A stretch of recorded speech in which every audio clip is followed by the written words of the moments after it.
नमस्कार, NowKingNews.com में आपका स्वागत है। मैं हूं गिरिजेश वशिष्ठ। दुनिया की बड़ी समस्याओं में से एक आपकी गाय और भैंस हैं। क्या गाय का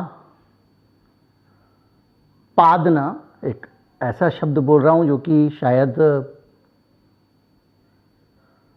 आपको शालीन ना लगे, दुनिया के लिए बहुत बड़ा सरदर्द बन गया है। क्या गाय के डकारने पर भी दुनिया को ऐतराज? क्या दुनिया में जानवरों को मारने की तैयारी हो रही है या जानवरों की संख्या कम करने पर विचार हो रहा है?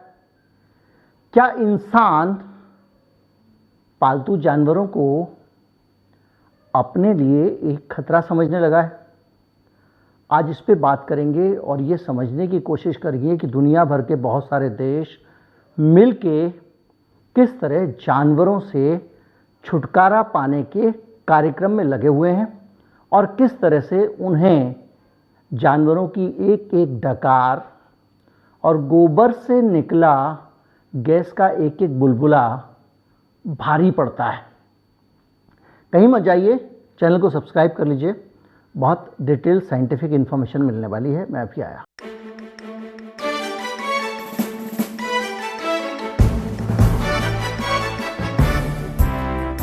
दरअसल अभी ग्लासगो में एक सम्मेलन हुआ था, आपको याद होगा, जब ग्रीन हाउस गैस एमिशन को लेकर एक सहमति बनी थी, एक समझौता हुआ था जिसमें नेट ज़ीरो का वादा भारत ने 2070 तक हासिल करने का आश्वासन दिया था और 2030 तक भारत अपने एमिशन में 50% कमी करने का वादा करके आया है। उसी ग्लासगो सम्मेलन में एक बड़े स्तर पर शपथ भी ली गई थी और उस शपथ में ये कहा गया था कि जानवरों के जो गैस निकलती है उसको कम करने के लिए काम किया जाएगा। कैसे किया जाएगा? हम लोग समझते हैं कि इंडस्ट्री, हमको ये पता है, लेकिन हमको अब कहा जा रहा है कि आप समझते हो। दरअसल इंडस्ट्री ज़्यादा बड़ी समस्या नहीं है, क्योंकि उसको कौन चलाता है? पूंजीपति लोग चलाते हैं। तो आपको कहा रहा है कि जो टोटल 15% जो ग्रीन हाउस गैसेस हैं धरती की, जो धरती के तापमान को बढ़ाने में, ग्लोबल वार्मिंग आजकल बहुत सिखाया जा रहा है ना, क्लाइमेट, बिल गेट्स साहब लगे हुए उसमें जो सबसे बड़ा योगदान है, उसमें 15% योगदान जो ग्रीन हाउस गैसेस हैं उसमें एनिमल फार्ट और एनिमल डकार है। यानी जो गैस पास करते हैं ऊपर से या नीचे से, आगे से या पीछे से, जो आप कह रहे हैं जानवर लोग, वो 15% जो ग्रीन हाउस गैस है उसको बनाता है।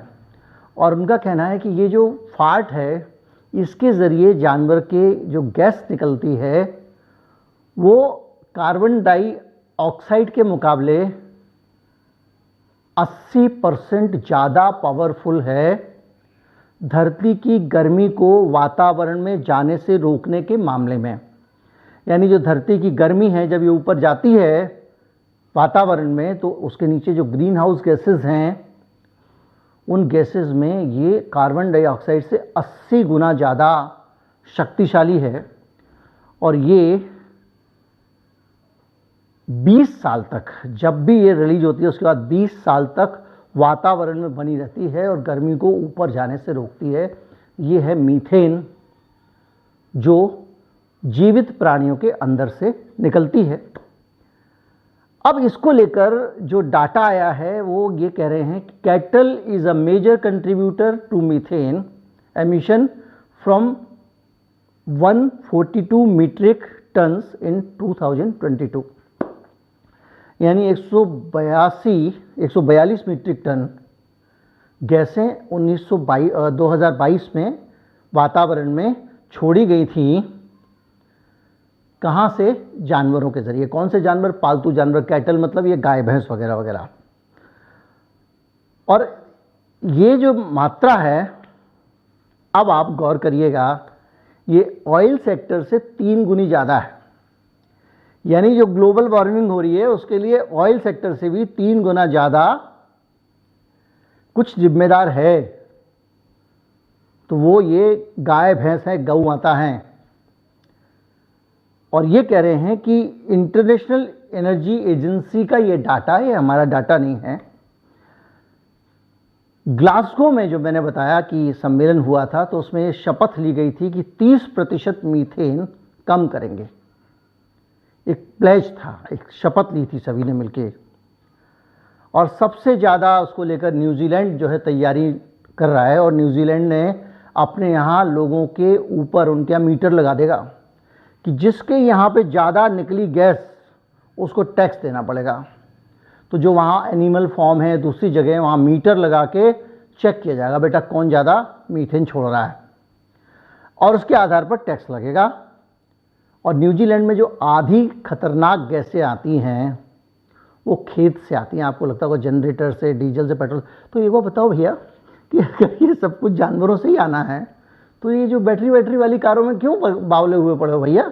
उधर ही लगा लो जो सारा का सारा। अगर आपको आधा करना है एमिशन, आपने वादा किया है, बाइडेन साहब ने ज़बरदस्ती वादा करा लिया मान लीजिए, तो ये तरीका ज़्यादा आसान है।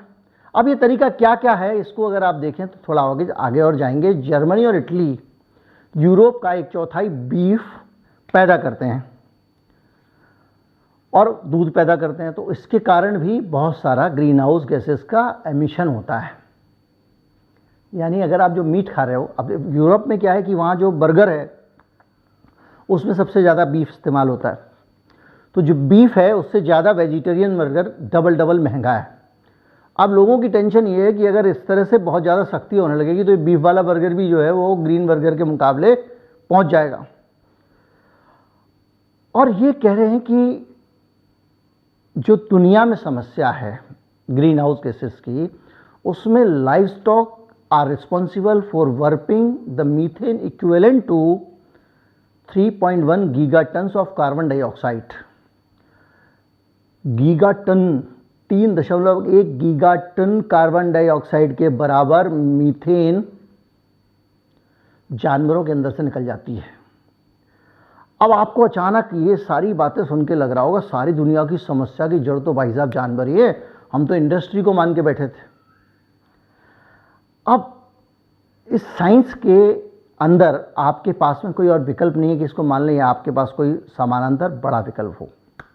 और हर देश के ऊपर दबाव बनाया जा रहा है कि भैया आप अपने यहाँ जानवर कम करो और जानवरों से निकलने वाली गैस कम करो। कम करने के तरीके बहुत सारे।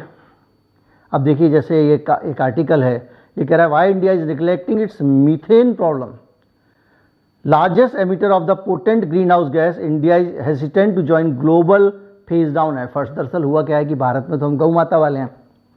अब ये जो प्लेज हुआ था ग्लासगो में, जो दस्तखत हुए थे, शपथ हुई थी, उसमें भारत साइन कराता तो यहाँ पब्लिक मार डालती ना, क्योंकि या तो राजनीति उस पर करनी है, तो इसलिए भारत ने दस्तखत नहीं किया। तो लोग कह रहे हैं भारत क्यों नहीं कर रहा है दस्तखत, ये तो सबसे ज़्यादा ग्रीन हाउस गैसेस पैदा करता है, यहाँ तो सबसे ज़्यादा गाय भैंसों का बहुत सारा डकार निकलता है या अन्य चीज़ें निकलती हैं। तो उसमें कई रास्ते दुनिया के निकाले गए हैं। उसमें यह कहा गया कि भैया जो चारा खाते हैं जानवर, उसमें कुछ तब्दीली कर दो ताकि वो जानवर चारा खाएं तो गैस कम बने। लेकिन उसके साथ कई कंपनियों ने बनाना भी शुरू कर दिया और बन रहा है और यूरोप में इस्तेमाल हो रहा है। लेकिन एक बड़ा सवाल है कि उसके बाद जो उत्पाद बाहर आएंगे, उत्पाद दूध बाहर आएगा या दूसरी चीज़ें बाहर आएंगी, भैया जब वो अन्य पदार्थ खिला रहे हैं उनका प्रभाव भी तो उसमें आएगा, या जो उनका मीट खाया जाएगा उसमें आएगा, उसका क्या दूरगामी प्रभाव होगा, कहीं लोग तो उसके कारण। अब लेकिन ये समस्या है। इसी तरह से अलग अलग तरह का, अब न्यूजीलैंड में शीप जो होती है, भेड़, उसके कारण भी समस्या है और उस पर भी टैक्स लगाने जा रहे हैं। ये बीच में मैं आपको बताना भूल गया था। और अब ये आरोप लगने लगा है कि मीट और डेयरी की जो इंडस्ट्री है यही प्लेनेट को बर्बाद कर रही है। यानी जो कह रहे हैं ना ग्लोबल वार्मिंग हो रही है, धरती गर्म हो रही है वगैरह वगैरह। अब ये सारे जो इनकी बातें सुन के आपको ऐसा लगेगा कि भाई साहब ये धरती में जो जितनी समस्याएं पर्यावरण की, अब कार वार इंडस्ट्री सारा छोड़ दो, जनरेटर छोड़ दो, बड़े बड़े कल कारखाने छोड़ दो, बस यही एक पकड़ लो आप, भैंस को और गाय को डकार मत लेने दो। अब इसके साथ साथ लोग क्या कर रहे हैं कि जान बचाने के लिए इनको मार रहे हैं। ऑस्ट्रेलिया ने बड़ी संख्या में वहाँ पे ऊँटों को मार दिया था अभी हाल में, और इसलिए मार दिया था कि कार्बन क्रेडिट्स मिलेंगे। अगर हम ऊँट मारेंगे तो कार्बन क्रेडिट्स मिलेंगे। कार्बन क्रेडिट्स क्या होते हैं ये मैं आपको बता दूं। जो दुनिया भर में देश हैं जो लोग कम कार्बन एमिशन करते हैं उनको कुछ रिवार्ड पॉइंट्स दिए जाते हैं। वो रिवार्ड पॉइंट वो इनकैश करा सकते हैं और वो उनके पर्यावरण को रोकने में योगदान के लिए दिए जाते हैं। और वो व्यवस्था इसलिए बनाई गई है कि जो अमीर देश हैं, अमेरिका जैसे देश हैं, यूरोप के देश हैं, जो अंधाधुंध पर्यावरण में प्रदूषण कर रहे हैं, वो जो कम प्रदूषण करने वाले लोग हैं, यानी हम तो गंदगी फैलाएंगे, आप चूंकि कम गंदगी फैला रहे हो तो ठीक है हम आपको थोड़े पैसे देते हैं। घुमा फिरा के ये वैसी व्यवस्था है जिसमें जो देश कम प्रदूषण करते हैं उनको थोड़ा रिवार्ड मिलता है और ये पैसा वो पे करते हैं जो अब जो अमेरिका को क्या फ़र्क पड़ रहा है। इसलिए आप देखिए जो अमेरिका की गाड़ियाँ आती हैं भारत में, जो यूरोपियन गाड़ी आती हैं, ज़रा उनका माइलेज देखिएगा आप, चाहे वो फोर्ड की गाड़ी हो या किसी की भी हो, और जो हमारे भारत में जैपनीज़ कंपनियों की गाड़ी आती हैं उनका माइलेज देखिए। जो भी है, क्योंकि उनको फिक्र नहीं है, वो तो पूरी दुनिया में जितने भी ये जो समझौते होते हैं पर्यावरण वाले, इसमें अमेरिका हर जगह पे जम के प्रदूषण पैदा करता है और बाकी देशों को उपदेश देता रहता है। भारत हमेशा उसका शिकार रहा है। बहरहाल इसमें जो अलग अलग तरह के हमारे पास में, देखिए कितनी संस्थाएं, मैंने आपको ये स्क्रीनशॉट लगा रहा हूँ, कितनी संस्थाएं हैं जिस पूरे के पूरे प्रोजेक्ट को फंड कर रही हैं। और ये जो आपको दिख रही हैं 12-14, ये कम है, ये लंबी लिस्ट थी उस पेज पे जिसका कोई मतलब नहीं था, इसलिए मैंने उसको नहीं लिया है। और जो सबसे ज़्यादा दिक्कत है गैसों की, उसमें एग्रीकल्चर दूसरे नंबर पे, जिसमें 142.3 का आंकड़ा जो है वो है, ये राइटर्स का ग्राफिक्स है। इसके अलावा ये जो पराली जलने वाला भी इसमें आंकड़ा दिया हुआ है, नेचुरल गैस का भी दिया हुआ है, कोल का भी दिया हुआ है, ऑयल का भी दिया हुआ है, वेस्ट का भी दिया हुआ है, और वेटलैंड्स का। तो वेटलैंड का तो कुछ कर नहीं सकते अब, जो कीचड़ वाली जगह हैं जो भूमध्य रेखा के आसपास, वो तो रहेंगी।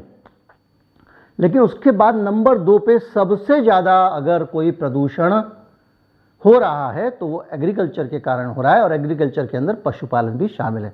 उम्मीद करता हूँ कि वीडियो आपको अच्छा लगा होगा। अच्छा लगा हो तो ज़्यादा से ज़्यादा लोगों तक पहुँचाएँ। ये इसलिए कहता हूँ ज़्यादा से ज़्यादा लोगों तक पहुँचाएँ, तो इससे क्या होता है कि एक तो लोगों को पता चल जाता है, दूसरा भाई हमारे चैनल के बारे में नए लोग जान लेते हैं और कोई क्या चाहता है। और अगर आपको इसमें कोई राय देनी हो तो टिप्पणी भी कर सकते हैं। बहरहाल जिस तरह का ये अंतर्राष्ट्रीय दबाव बढ़ रहा है, ये समझिए कि भारत को भी दबाव में लिया जा रहा है। और अगर भारत दबाव में आ गया, जैसे खुशी खुशी हम आ भी जाते हैं, तो हमारे देश में जो जानवर आपको सड़कों पे दिख रहे हैं, हमारा जानवर, खेतों में गाय हैं, ये सब चीज़ें, इनके लिए समस्या खड़ी हो सकती है। और जो गौशालाएँ हैं, दूसरी चीज़ें जो इस बीच में डेवलप हुई हैं, उनके लिए भी दिक्कतें होने वाली हैं। नमस्कार, जय हिंद।